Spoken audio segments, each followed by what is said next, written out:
Ayan, magandang araw mga kadahon. Magsinigang tayo ngayon dahil tuloy-tuloy yung ulan mga kadahon. Ayan, meron tayong bangus. May gabi tayo, may talong, may okra tayo, may sitaw. Ayan. At ito yung kangkong niya mga kadahon. Pag natimpla natin mamaya at maluto na yung mga gulay natin na yan. Ang kangkong kasi madali lang naman maluto yan. Ayan guys. Waiting natin yan.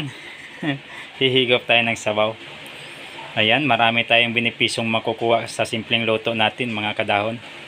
Sa kangkong pa lang ayan, pag ikaw may bulati, parasite sa katawan, ayan, kumain ka ng kangkong mga kadahon. Okay. Itong sitaw, pag ikaw ay palaging nilalagnat, lagi kang kumain ng sitaw. Talong, yung okra, yan, gamot sa diabetes, sa mga high blood. Okay. Yan. Marami tayong makukuhang benepisyo sa niluto natin. Dito sa bangus pa lang mga kadahon, dito natin makukuha yung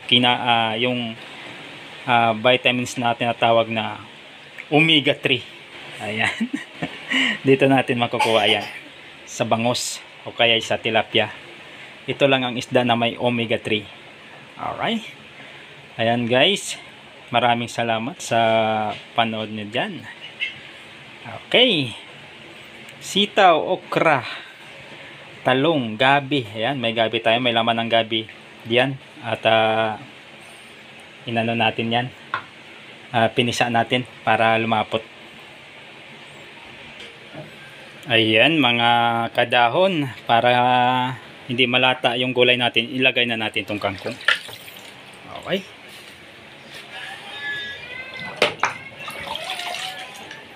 Maraming kangkong mga idol.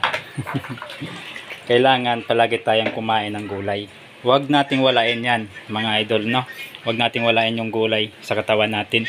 Hindi pwede puro karne lang tayo, lalo na yung mga madudulas, okra, mga ganun, saluyot, lubricant sa katawan natin yun para iwas tayo sa mga tinatawag na cancer.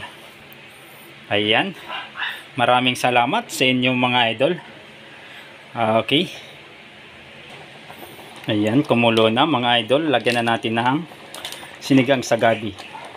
Okay. Ubusan natin to. Maliit lang naman ito. Okay. Wow, para masarap yung ating niluto.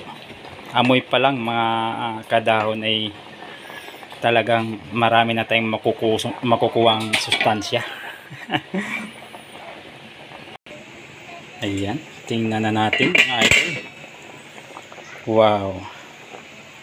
Okay, luto na yung sinigang sa bangus natin. Alright, maraming salamat sa panood mga idol. Sa simpleng luto, marami tayong makukuhang benepisyo. Thank you so much sa inyong lahat. God bless po.